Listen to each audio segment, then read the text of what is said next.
All right. Good afternoon, everyone, and welcome to the fourth edition of the Future of College Sports conversation this semester. My name is Zack Flagel, and I'm a 3L at Duke Law. And today we have a really special event for you.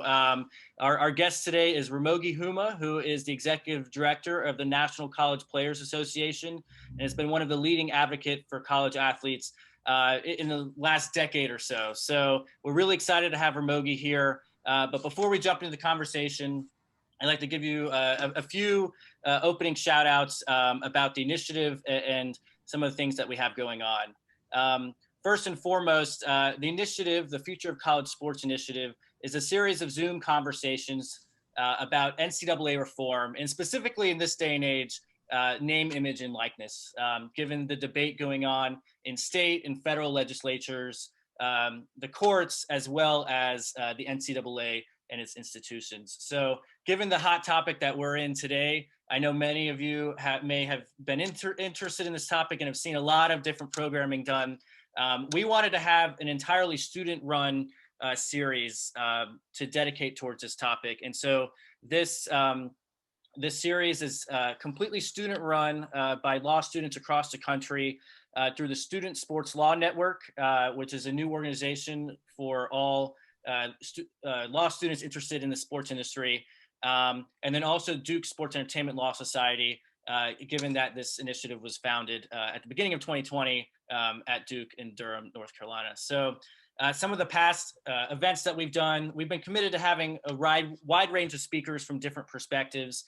We've had everyone from policymakers such as Senators Cory Booker and Chris Murphy, and state policymakers such as Chip LaMarca last week, to we're having outside executives like DeMarie Smith, who's the NFLPA executive director, earlier in October. And then next week, actually this week on Thursday, will be our final event of the semester with Tom McMillan, who is the executive director of the Lead One organization, which represents athletic directors in the D1 Power 5 conferences, or I should say college football subdivision.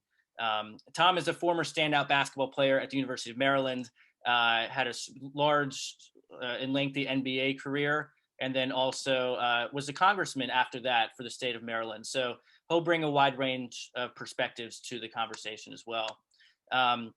How today's going to go is in just a little bit, I want to introduce my great co-host for this conversation, Hayley Hodson. During the conversation with Ramogi, if anyone's interested in asking a question towards the end, we'll have a Q&A session. And so just give a message chat on Zoom to Justin Reinking. He'll be moderating the questions for us and letting us know who's going to be asking the questions. And so just send a message to Justin Reinking. Justin, if you could just give a little message in the chat for everyone, that'd be great, just so everyone knows who you are. And that way we can get going. But today, as with every other event that we've had with the Future of College Sports, we'd like to host them with students from all across the country. And today we have a really special co-host, Hayley Hodson, who's a student at UCLA. And she actually has a lot of background in this space as well. So without further ado, Hayley, I'd love to introduce you and have you share a little bit about your background in the college advocacy space. Yeah, thanks so much for letting me be here today. I'm really excited about this event. Ramogi is a rock star. And I played volleyball at Stanford and suffered a series of concussions that ended my career and also opened my eyes to some of the shortcomings of the system. Through that process of recovery and trying to figure out how to improve things, I connected with Ramogi, and he's actually the one that got me involved in advocacy for the first time. I worked with him lobbying for a bill in the state of California that sadly did not get passed, but regarding college athlete health and safety. And I'm now on his oversight board at the NCPA. And I'm also worked with him lobbying for SB 206, which passed in California, and sit on the working group for community college athletes regarding SB 206 and NIL rights in the state of California. As Zach said, I'm a 2L at UCLA and am really honored to be here and thrilled to talk with Ramogi, who was also a college athlete back in the day and has really made incredible strides for college athletes and has done incredible things and often flies a little bit under the radar, but deserves a lot of attention. We're really happy to have him here today. So Ramogi, we would love to start off just hearing a bit about your background and what your days as a college athlete were like and how you got into this area of college athlete advocacy and the origin story of the NCPA. Sure. First of all, thank you for having me, Zach. Thank you for having Hayley on as a co-host. She is amazing and has been pivotal already. I've been grinding at this for a long time. Hayley flew in and got a bill passed in California, so that was pretty impressive. And she's just going on. We're looking forward to watching her just continue to flourish in the future. Just a little bit about my background. I'm Southern California native, ended up choosing UCLA. And to be honest, my awareness kind of was immediate in terms of something wasn't right in the system. I played linebacker. If anybody that knows I played college sports, they usually think I played basketball or I was a receiver.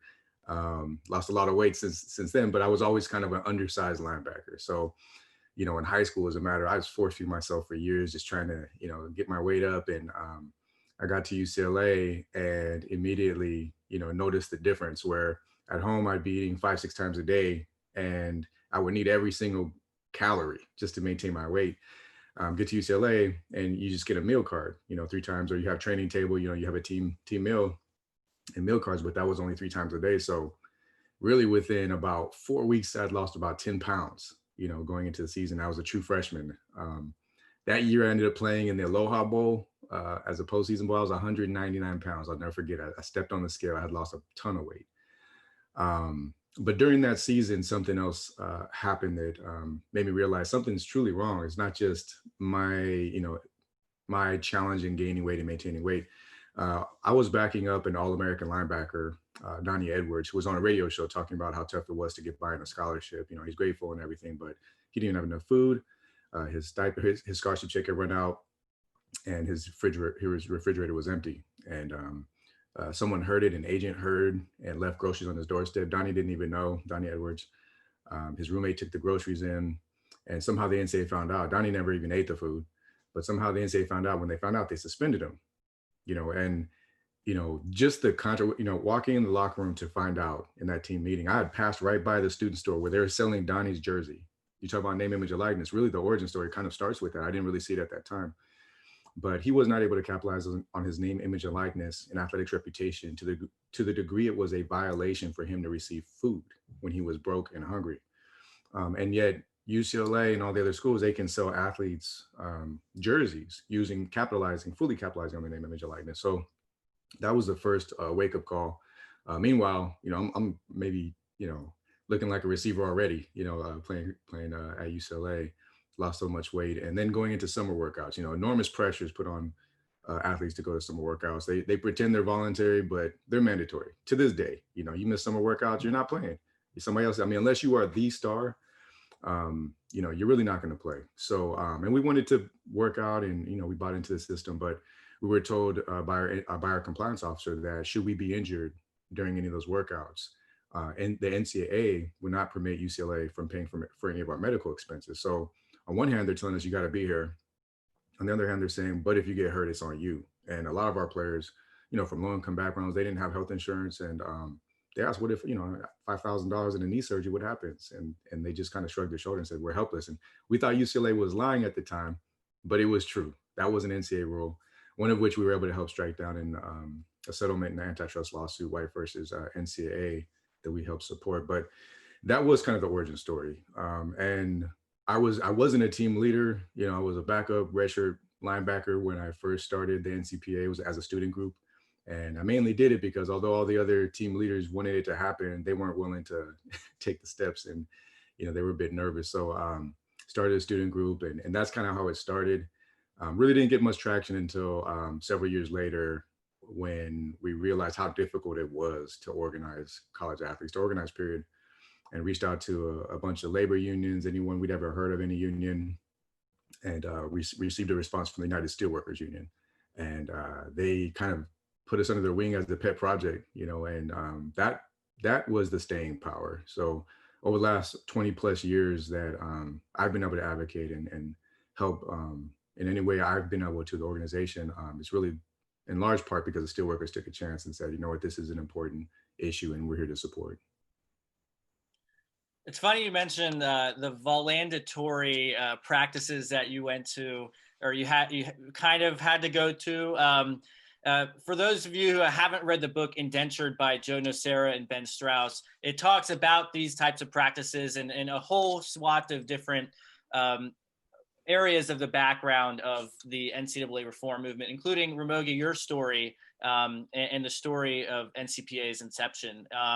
I want to continue on this conversation and ask you about kind of your next steps in terms of building a coalition for the NCPA in an organization that represents, college athletes. College athletes are a really diverse group of students from a number of different schools, number of different backgrounds, different states, and especially different sports. What has it been like, the process of working with college athletes and inviting them to become members of your coalition? Is even from the jump at UCLA, it took us a while to organize, but it took us about a year to get virtually every player on campus on board. And a lot of it was just, especially back then, I'm a dinosaur now, it was a lot harder to connect with everybody back then. You actually had to chase them down and figure out when they're coming out of practices and things like that. But the thing is there's a common thread, just like Hayley said, she played volleyball, she played women's volleyball, I played football.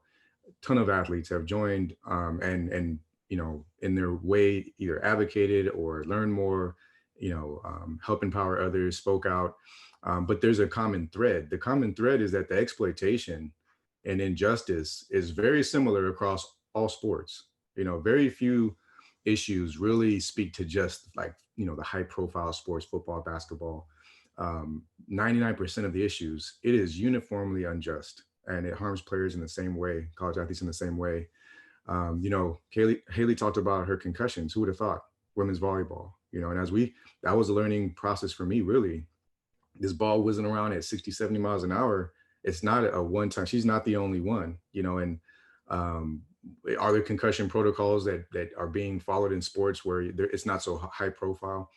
But beyond that, the fact that there are no health and safety guidelines that are enforced, period. Again, that's no matter if it's concussions, if it's heat illness, if it's, an array of health and safety issues. Obviously, name, image, likeness is another common theme. We're out still now, we advocate and of course in support, but the question we've received in various state houses and in Congress from some members as well, isn't this just for football and basketball? But they're completely discounting all of the Olympic sports. Hayley was a star, number one top recruit coming out of high school, freshman All-American. The sky was the limit, expected to go to the Olympics. She could have done well if she had name, image, and likeness freedoms from the jump. So, when you ask kind of how has it been across sports, it's been pretty easy. We haven't changed much in a long time. The goals have been, unfortunately, it's hard to make traction. So we have a lot of the goals that are standing, we're still fighting for, but it really affects players of all sports.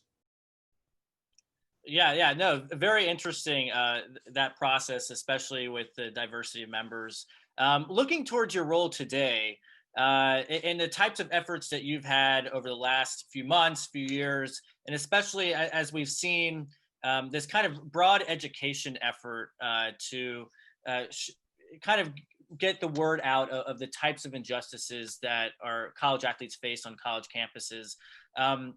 Obviously, there's been a few different parts of your role, I imagine. One is working with legislators and policymakers and educating them. And the other is helping try to shift a public opinion and more broadly, as we've seen, public opinion shifting probably towards a bit more pro-athlete in this day and age. On that public opinion note, what are the easiest issues that you found for the public to understand? And on the flip side to that, what are the most challenging or difficult issues that you think are kind of the public is still largely missing? That's a great question. I think health and safety, they get it. First, one of the things that really has always stood out to me was in 2001, 3 football players died in off-season workouts. And it was clear that there was really terrible questions of negligence, how the schools treated the players. And this was when I was done. I just finished playing, organizing the NCPA. And I looked around and we realized the NCAA wasn't investigating. The NCAA wasn't punishing anyone. And yet, the heads will roll if you get free groceries when you're hungry. How could this be? That's when I first realized that the NCAA didn't enforce health and safety standards. So, upon learning that, that was something we've been fighting for.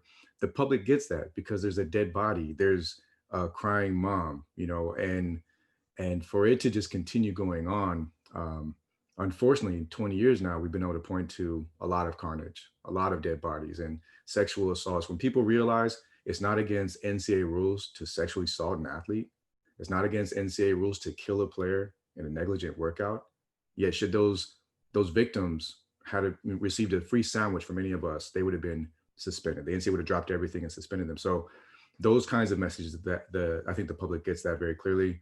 Name, image, and likeness has been very well received. The idea that anyone should have some control or full control over their own name, image, and likeness.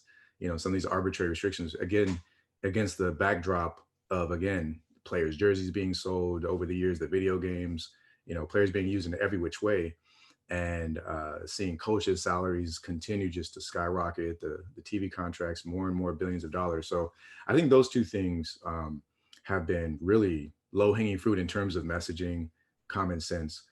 I think some of the difficulty that we face, even in those specific issues, health and safety and compensation, health and safety, it's the frustrating part is that the media and the attention when someone dies or there's a victim of some heinous act, there's headlines about it, but they don't cover the solution. The media, it's all about clicks and everything else. The solutions are there. We've been advocating, like Hayley mentioned, we had a bill in California that if that passed, we hoped that was going to serve as a national model as well, just like name, image, and likeness. But it is a solution. You got to have enforcement of health and safety standards, whistleblower protections, mandated reporting, rules against retaliation, and you have to have someone actually enforce it. It's not that hard, but that doesn't get the attention. That doesn't get, and we need that. And so that's been frustrating. On the compensation piece, some of the long time NCAA talking points about competitive equity and other sports will have to be cut, and some of these scare tactics, they're deeply ingrained in the public, among lawmakers, and among athletes themselves. Actually, one reason why we didn't push so hard for such far-reaching economic reforms is because we didn't know if we were going to destroy college sports, because the NCAA had been telling us for so long. It took a long time for us to be educated and a lot of good people around us to show us the economics of it. And from there, we've kind of also really dug deeper, and we started producing studies on that. And that's another way that we fight back and can kind of show with data, put down all the NCAA talking points, and it's pretty well received once you can line it all up, whether it be with the public or the state houses, lawmakers. So I would say those are some of the dynamics. Well, something that's been that you've been working on for decades, and something that I've cared a long time about, is that issue of health and safety. And I think it's really interesting that in this moment of NIL reform kind of sweeping the country, that has gained such traction when so many decades of effort to move forward in the health and safety sphere has moved so slowly. And I do really think that there's an element of social justice there that I think you and I have talked about this many times. And in light of COVID, in light of extremely heightened sort of health and safety threats that are unprecedented in a new way, and the We Are United movement that's kind of sweeping the country, but began in the Pac-12, where both you and I have our roots. I was wondering if you could just speak a little bit about how you see these different topics intersecting, where social justice, where the issue of race, where gender and health and safety sort of come together, and where you think that will be going. That's a lot, Hayley. I know, I'm sorry. And just reel me in if I start, getting too far. But, I think that one thing this year that has changed, the issues really haven't changed a whole lot other than COVID, which falls into health and safety, but the activism there's just a market change. And this was all because of George Floyd. George Floyd, his death, it woke people up. And some of the players who, for years, I've seen it, they never felt comfortable speaking out, even on college athletes' rights issues, much less touchier issues on police reform and racism and policing. And these players, they started standing up strong. They didn't care anymore. They were more angry than they were fearful. And that hold that the coaches and the programs have over the players immediately began to break down, which opened up more possibilities. And then you put in the pressure cooker of COVID with all these unanswered questions, and them marching into a pandemic with very little information.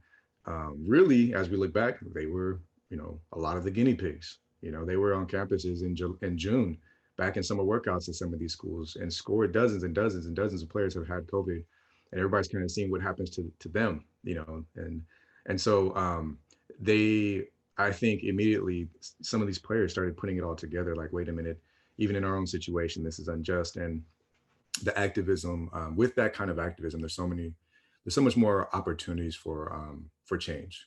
I think that's been the missing link. Players have always had the power, but they've always been kept at bay through messaging and intimidation from their programs. You can, either a coach can love you to death and talk you out of something, or threaten you and intimidate you, and threaten retaliation and try to talk you out of it that way. But when players started becoming less fearful of that, they started becoming more outraged. I think that has been a notable difference. So, the way it intersects, of course, racial justice. In the heartbreaking, I remember there were a group of Black athletes that had kind of started forming an association right before George Floyd died. And I was set to talk to them about the NCPA and college athletes' rights. And in the meantime, the meeting was held just a few days after George Floyd was killed. And 90% of our conversation, it was not about college athletes' rights. They were heartbroken and they were scared and they were frustrated. And at the time, the school wasn't speaking out, and they kind of wanted to figure out how they knew they have a special platform as college athletes. How can they make a difference? And because there's racial justice issues in policing, of course, there's also racial justice issues in college athletes' rights issue, and the lack of fairness, the degree of exploitation, and depending on which area of exploitation you're looking at, but a lot of the economic exploitation falls disproportionately on Black athletes in football and basketball. They make up a disproportionate percentage of the rosters. So, you can do the math and realize, and we've done the math, we've said, look, here's the fair market value. This is what they should be getting. Here's where the money's going, is actually flowing predominantly to white male coaches and athletic administrators, away from, predominantly Black athletes from low-income backgrounds. That is just objective racial injustice when it comes to economics. And so we put out some studies on those kinds of things. And literally while we were finishing up that study was right as the Pac-12 players, they'd reached out, wanted help and information. And so one of the things we put in front of them, they knew about the study before we published it, and so they were able to kind of see, and these players, their eyes just kind of, you see it like the veil coming across. They knew there was exploitation, but when you can put numbers and facts and data in front of them, one player, said, they tell us all the time, we should be grateful, just don't complain, we should be grateful. But looking at these numbers and looking how players are really robbed of even like generational wealth, life-changing wealth, and the racial injustice that goes along with that, that's a big part of it. So, it's just the truth. The NCAA, on one hand, NCAA sports, colleges, conferences have been great to see. Many, areas in America where companies and people are speaking out against racial injustice, but at the same time, in NCAA sports is so hypocritical because they are inflicting racial injustice on generations and scores and thousands of Black athletes. And of course, it's not just Black athletes, it's players of all sports. But when you're looking at the disproportionate impact, the desperate impact, you guys, this is a law student society, it's like a real thing. Then I think it's even that much more powerful. So I think it's always a matter of getting players informed to give them their best chance to become advocates. Yeah, that was a really great answer. You said something that really stuck out to me, that this year really college athletes' anger has surpass their fear. And for me as an advocate, beginning to advocate against the very institution I was attending while I was still an athlete, you really do have to be at a point where you're willing to risk it all. And I think that's been a very, very traditionally hard thing for people to do. You know, there is all of this messaging about just being grateful, and, you know, people from the outside world are like, you have a scholarship, you know, why do you want more? And it's this fine line of like, you can be grateful and still continue to push for change. And I think that's a line that you've walked really, really well, and helped encourage in other athletes that are, you know, facing all the things happening today. But I think that is something that I've noticed this year in college athletes, beginning to kind of say, wait, hold up, you know, I can be really grateful for this opportunity, but like, things have to change. And I'm wondering what your thoughts on the potential of a college athletes union would be. Northwestern kind of tried it once, but I think this is something that's in the back of, and maybe at the front of a lot of our minds is, you know, is that something that's possible, viable, a good idea? Is that where we're headed in the college sports space? And would be very curious what your thoughts on that are. Those are all great questions. I helped lead the effort at Northwestern, not as part of the NCPA, as part of CAPLA, a newly formed labor organization. And, you know, really a lot of it actually stemmed from me, health and safety. You know, when watching the NCAA and the conferences do absolutely nothing on concussions, meaning there's nothing, you know, to this day, there's no concussion mandates. You know, a player can be shoved back in with a concussion on national television and there's no enforcement, you know. And after Junior Seau died and was found to have CTE, it was a wake up call for us. We looked around and said, these reforms in the NFL are not trickling down. By the way, how'd they get those reforms in the first place? Their union, you know? So we decided we can't, you know, fight with both, you know, one hand tied behind our backs. Let's try to see what we can do to replicate the model in the pros. And, you know, to answer your question, I don't know that is going to be a solution, you know, because of the logistics. I mean, in part, like the logistics, you know, with the NFL players, there's a handful of teams, or NBA and these pro leagues, there's a manageable amount of teams. They're not bound by public, you know, state laws. It's all about the National Labor Relations Act. If they have a union, it kind of affects them all in the same way. Whereas, you know, if you look at, let's say this FBS division, most of those schools are public schools. And so there is a whole matrix of different state laws. Some may be favorable for college athletes being recognized as employees. Some completely shut the door.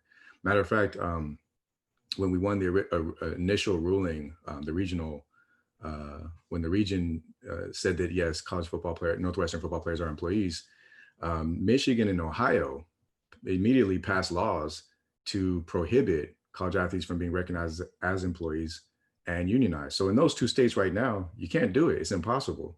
And there's a number of other states where you can't do it. It's impossible. And yet they make up, you know, many of these states make up the majority of the FBS division, for instance. We actually, you know, really King Coulter from Northwestern came to me and asked, hey, you know, is there a way to start a union? And that was right around the time when we were fed up with the health and safety issues in NCAA sports. And so that's why we started the effort. But in many ways, it was kind of perfect because it was a private school. You know, a private school, there's over 100 private schools in Division I. If we were able to set that precedent, that could be a strong precedent, get things going in a way where, you know, it's just a big domino to fall, you know, versus, you know, if we were able to win employee status in a particular state, and, you know, that's 1 out of 50 states plus all the private colleges, it's just wouldn't make sense. So logistically, those issues really haven't gone away. It's also, you know, if there's progress being made, you may see additional states outright, you know, ban it, prohibit it, outlaw it. And I think that in particular, you know, the Pac-12 movement was amazing. First of all, those players showed such leadership and focus, and really, you know, one of the things that, you know, I've been saying for a long time, you don't need, and we haven't really, as an organization, we haven't been advocating for player strikes and boycotts. But when people say, well, if they have a union, there might be a strike. Well, there could be a strike anyway. You don't need a union to strike and stop. No one, this is not, people liking it, oh, this college athletes are slaves. They're not slaves. They have a choice to play. And if they wanted to not play, that could be something that they do. So it was this natural experiment almost, coming from the players. Of course, I was just more of an advisor, giving them background information and strategy and things like that. But it was amazing to see them work and try to get players on board with the potential opt out, with demands and everything else from not just health and safety, economics. And yet it was very difficult. Ultimately there was some good progress, but college is different. In the pros, in the NFL, that's the end game. You're not worried about, well, if I just weather it here, I can get to the next level. In college, we find out, we're finding out college athletes are willing to put up with a whole lot, because the majority of them think they're going to the NFL. I think the stats are like 60% think they're going to the NFL, whereas less than 2% will make it. Same with the NBA, very similar statistics. So, what will they put up with? They'll put up with a lack of health and safety standards for decades and decades. They'll put up with going into a pandemic, even though there's not health and safety standards, complete and utter financial exploitation, and a lot of other issues. A lot of that's driven for that. So, it would be interesting if players ever did ultimately get a union, what would that CBA look like? Players in the Pac-12 and across the nation had an opportunity to opt out and still get paid their scholarship. When does that ever happen in a labor movement? Normally you go on strike and you're not going to get paid, and you're gonna have to figure it out. But for players, for there to be, and it was a great initiative, but to see such challenges, even when your money's guaranteed, and even eligibility for another year, to see it not gain enough traction, is an indication that if players found some way, again, against all odds and against, everything I just mentioned, trying to get a union that could actually hopefully try to make a difference, they may be at the losing end of a CBA, and it may be a very long CBA. It might be a dream for NCAA sports. Those are the challenges. Those are the facts and realities. But in the sports world, ideally, it would be a union. I mean, you don't want to reinvent the wheel, but there are serious challenges on the college level. They really aren't on the other levels, the other pro sport levels. Yeah, and given those serious challenges in the college athletics space for creating a union,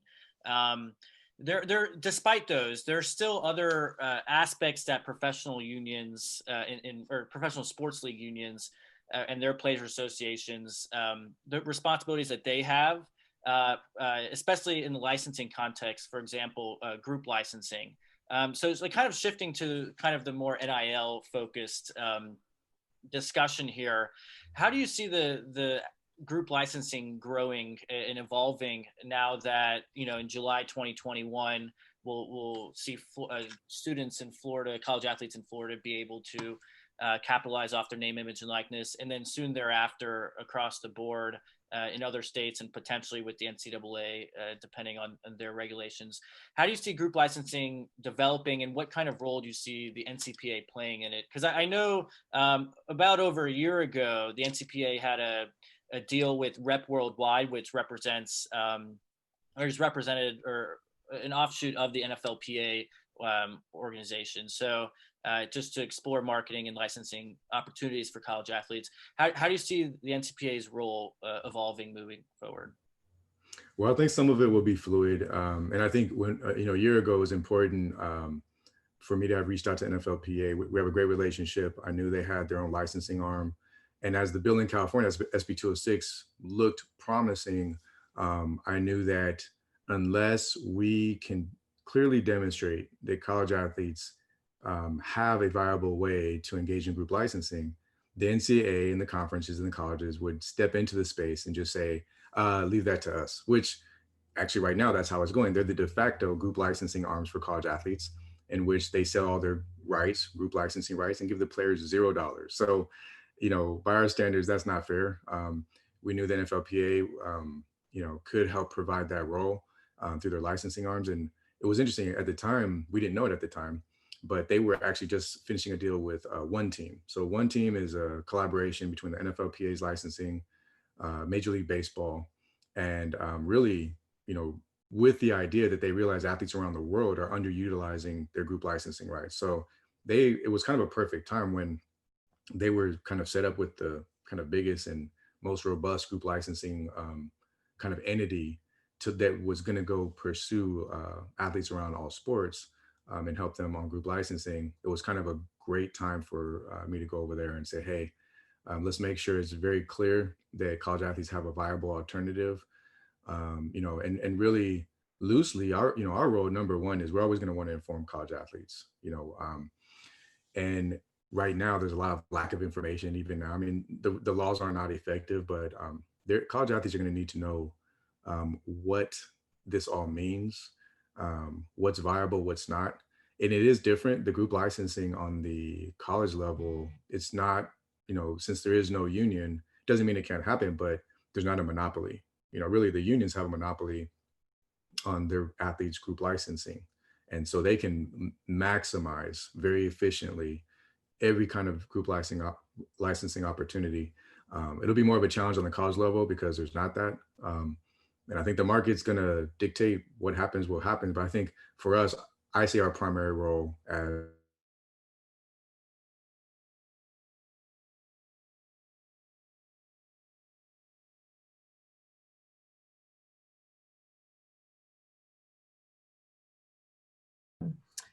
I'm wondering if we could kind of begin to wrap up on sort of the topic of representation. And one of the things that I really learned working with you was that legislation can be a very powerful way to represent the interests of people groups, especially in light of, we're dealing with private and public educational institutions. So there's an element of all of these issues that somehow falls under sort of a lot of the education laws.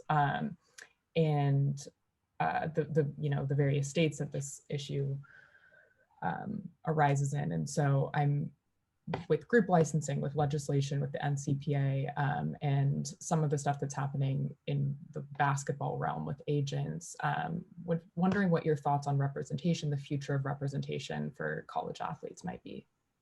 Yeah, I mean, I think a key part of the name, image, likeness legislation, which kind of, is it goes hand in hand. Representation is also in these laws.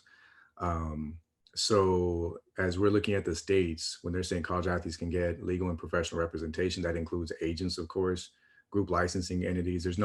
So far, there's not a restriction as to say you can only have representation for this one area. Now, the NCAA and the conferences keep putting out proposals saying, well, no, either they don't include representation, or if they do, it's only limited to NIL deals, right? But the truth is if, when these laws kick in, representation is not going to be limited to just NIL deals. I can see players getting representation and negotiating with their schools through their agents. California law, the SB 206 will allow that. And so will these other laws. I think, it's one of the hardest, when you talk about exploitation, you're talking about recruiting 17-year-olds, signing 17 and 18-year-olds who, by your association's rule, are prohibited from having representation. This starts in high school, and you're signing the letter of intent that gives you nothing, no protections, no guarantees, and you're giving everything away. You're giving your eligibility away to a particular school. And that contract, the National Letter of Intent, has been designed by lawyers on behalf of schools that have armies of lawyers who have all gotten together collectively to figure out the most leverage they can assert on these young athletes coming out of high school. That's already unfair. We would like to make sure that even those athletes have representation. I mean, think about that. You have the biggest opportunity you have coming into college is that decision. And even under current NCAA rules, if nothing changed, and we came up with a cap guarantee on our website. It's a free downloadable contract, because there's a lot under NCAA rules that schools can give players. They can guarantee 4-year scholarships in writing. They can guarantee medical expenses, even grad school now. They can guarantee all kinds of different things, but they're not informed. The players aren't informed, partly because there's not enough representation. So I think that's one, those are some aspects as well. But, I think really the sky's the limit as long as the NCAA doesn't find a way to reel it all in, which is at this point, I think it's kind of a runaway freight train. There's so many, I think this legislative cycle, especially because Florida, their bill goes into effect July 1st. States who are serious about their programs, they have to do something. And that's going to include representation. And if they try to carve their players out of equal rights compared to California's bill or Florida's bill or Nebraska's bill, they're going to be at a disadvantage when it comes to recruiting in the first place. So I think we're going to see a lot of things opening up this legislative season. So we're going to look up a year from now and we're going to see a whole bunch of states who have opened up representation opportunities for college athletes. And it'll be interesting how that affects the industry. We'll see, but I think that's definitely coming. Amazing. Thank you so much. Yeah. In the vein of opening up to opportunities, I'd love to transition now into the Q&A segment and open it up to the audience. First up, we'll have Caitlin Ray ask her question. Caitlin?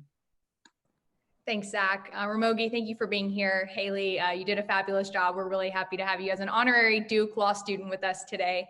I guess, Ramogi, I'd love your thoughts, and Hayley too, if you have thoughts as well. But one thing I'm particularly interested in is kind of the tensions between education and athletics. And one of the things I noticed at UCLA was just, sports had to come first in our lives at that point, but we also wanted a future for ourselves. And I think my wish for any student athlete is to have what Hayley and I have had the opportunity to do, which is to finally maximize your mind. So I'm wondering we talk about exploitation. What are your thoughts? What is the NCPA doing on the educational front in terms of creating opportunities for that 98% who maybe won't have a chance to pursue their aspirations professionally? What can we do on that front because of the tensions between being a student and an athlete at the same time? That's a great question. One of the things we're advocating for, it's going to be hard, especially on some of the revenue sports where the TV really dictates the schedule. Okay. It's going to be very difficult to try to reel back the hours, that you have to spend as a college athlete. And, in the end, these are the NCAA surveys. By NCAA surveys, football players in Division I, roughly about 44 hours a week, basketball about 39, but players of all sports over 30 plus hours. Okay. That's a lot. That far exceeds their supposed 20-hour per week limit. Okay. So, but knowing how the system is built, part of what we've seen is that, players, when you're done, by the time you're done with your eligibility, you don't have a whole lot left. You have maybe a semester or two to finish up, but you're seeing schools just abandon the players. And so I think it's very important to demand that some of this money be invested in education and to extend the scholarships beyond, a 4-year scholarship. The average student doesn't graduate in 4 years, and they don't have nearly as much, when it comes to time demands. So how are we going to expect athletes to do that with everything that they're dealing with in terms of time? Many of the players, to be honest, are allowed admission on relaxed academic standards. So you're saying less prepared athletes, and you throw 30, 40 hours a week on top of less prepared athletes and pretend that this is a great system for graduation. It's not. So those are some issues that we're looking at. One of the victories we did have is, helping to bring forth multi-year scholarships, because for the longest, even though when I was offered scholarships, I was told it was going to be for 4 years, but there was no such thing as a 4-year scholarship. They had done away with those. The NCAA had a mandate nationwide: scholarships could not exceed 1 year, and they were renewable and could be not renewed for any reason. They didn't have to have a reason. You have a permanent injury, a new coach can come in. They don't like, the kind of shirt you have. It doesn't even matter. So we kind of helped with the US DOJ, their investigation. We advocated for a long time, a lot of public pressure, and the NCAA finally relented. And now you have the option for multi-year scholarships. So I think that was a good step in the right direction. But really, you're talking about $15 billion a year in the college sports industry, all tax-free because of their educational mission. And where's that money going? It's going to coaches' pockets and, lazy rivers and facilities and things like that, not expanding the time players can spend on scholarships. So those are some of the issues that we're advocating for. I appreciate your insights. Thank you. That was a great question, Caitlin. Thanks for asking that. Thank you both for the work you're doing. Zach, you can feel free to pass the mic to the next. Okay. Yeah. Thanks, Caitlin. And next up, we'll have Sonia Hodson. Sonia, the floor is yours. Hi, Mom. No, thank you. Do you have a question? No, I do not have a question. Well, in that case, sorry about that. In that case, I guess I have another question for Ramogi, and that's kind of more on your role with policymakers and the efforts that you've had recently in terms of educating different policymakers. I imagine you've run into many situations on both ends of the spectrum. One where they already have a full education on this front and are very in tune with a lot of issues. And on the other hand, you have maybe a college football or college basketball fan who watches the games every Saturday and thinks that they know everything, but might not be in tune with a lot of the issues going on. What has been your strategy in terms of working and trying to educate some of the policymakers in your experience? Well, for one, it is scary. It's absolutely scary. That's what we assume. We assume that, we'd be up there with some relatively educated, when I say educated on college athletes' rights issues. They're few and far between, almost non-existent. So from the state house to Congress, the lawmakers, they may have a passion for wanting to help, but when you start talking to them in their offices, they don't have much information. And so there's a huge vacuum. Like when Hayley talked about advocating and being an advocate for these the bills, the health and safety, and the SB 206, and you saw it too, Hayley. I mean, the fact that there are no health and safety standards that are enforced in college sports, nobody knows that. No one knows that. These offices were completely shocked and outraged, and and it continues to this day. So it's really like starting from the beginning. But it's things that we just kind of found ourselves doing over the years. Learn, hey, you have meeting requests, you have fact sheets, you have great advocates like Hayley, who can come in and be a part of the discussion, and they can hear some of the stories. That's kind of the formula. And when it comes to like name, image, and likeness, it's kind of interesting to see how divided our nation's been over all the years, and now even more so. But to see name, image, and likeness just take hold in bipartisan fashion, from supermajority blue in California to supermajority red in Florida, and all the in California, there was not a no vote cast, and so you don't get that kind of traction unless you can really inform people. So honestly, the good thing about our fight, we're, the NCAA sports has lobbyists, they have billions of dollars, a lot of pull, but we have the truth. We're on the right side of the argument, on the right side of history. It's compelling. And that's how we've been able to make progress. It feels good to be able to just go tell the truth and win. We can sleep good at night knowing we're fighting a good fight. We don't always win, but it's not terribly hard, but the bandwidth is an issue.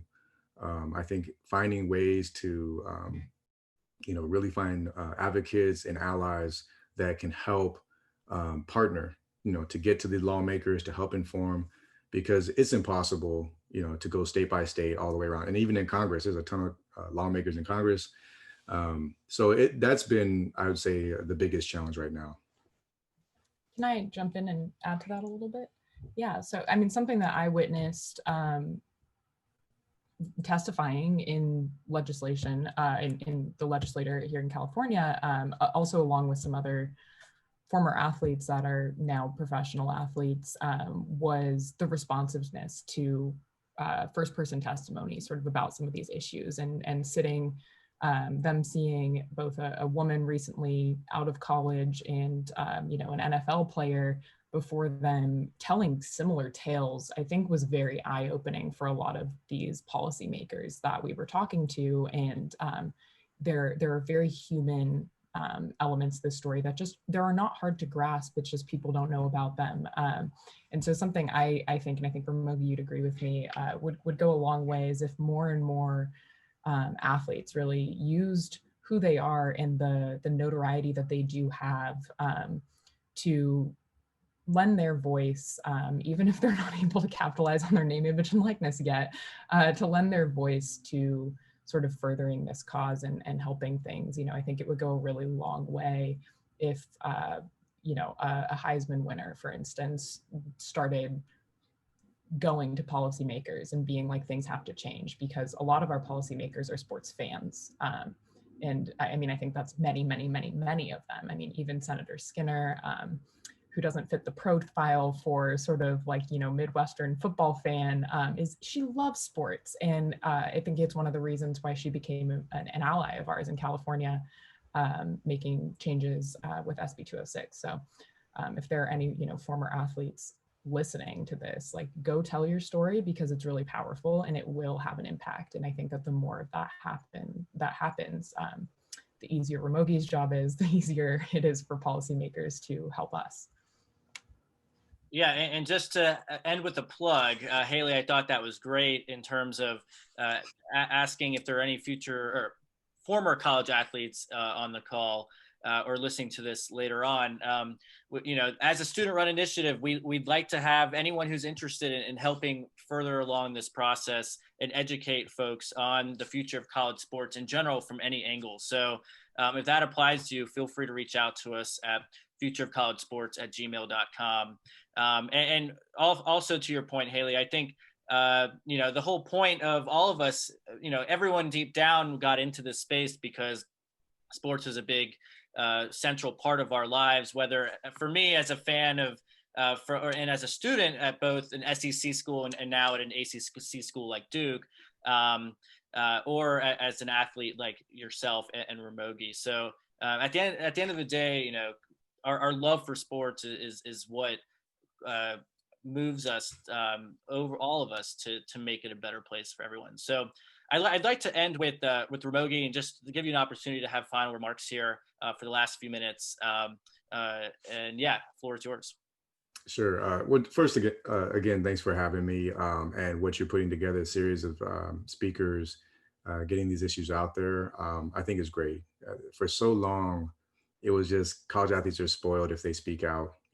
These issues are non-issues. It doesn't matter. There's not enough. Who cares about these college athletes? Are, they're taken care of, and I'd kill to have their positions. But when people start realizing the truth, in forums like this, it can be very powerful. So just want to thank you again. And hey, the other thing is this, as I mentioned, bandwidth. From the different, law school, law schools have people who are interested in this space, especially sports law societies. And I think that there's just such a void for advocates. I think look around and find out what you can do in your space. We have, for instance, and I'll plug this on our website, we have model legislation. Okay, because of the bandwidth issue, we want to make sure anybody can come to our website, find the model name, image, and likeness legislation, copy it, take it to their lawmakers, and be a part of change. I mean, imagine that, finishing as a law school student with that type of experience, to make a difference, to fight for something you believe in, and rally people on campuses. There's student groups on campuses, athletes on campuses. You can make a difference in your own space as well. So I always try to, in talks like this, try to figure out, the audience and who might be listening, and try to kind of deputize them, because, it can't just be me and Hayley and even some of the athletes who from time to time are finding courage to speak out. It has to be people who are well suited, in good positions. And I think law school students can be amazing advocates in this fight. So I'll leave everyone with that food for thought. Again, on our website, ncpanow.org, there's model legislation there. Copy, paste, and be a part of change. All right. And for my sake and for Hayley, thank you, Hayley, again, for coming on. It's great to share this setting with you. And Ramogi, we really appreciate your efforts thus far, and also for coming on the series today. Well, thanks again for having me. All right. Thank you so much. Yeah. All right, everyone. Hope everyone has a great rest of the day, and thank you for joining us.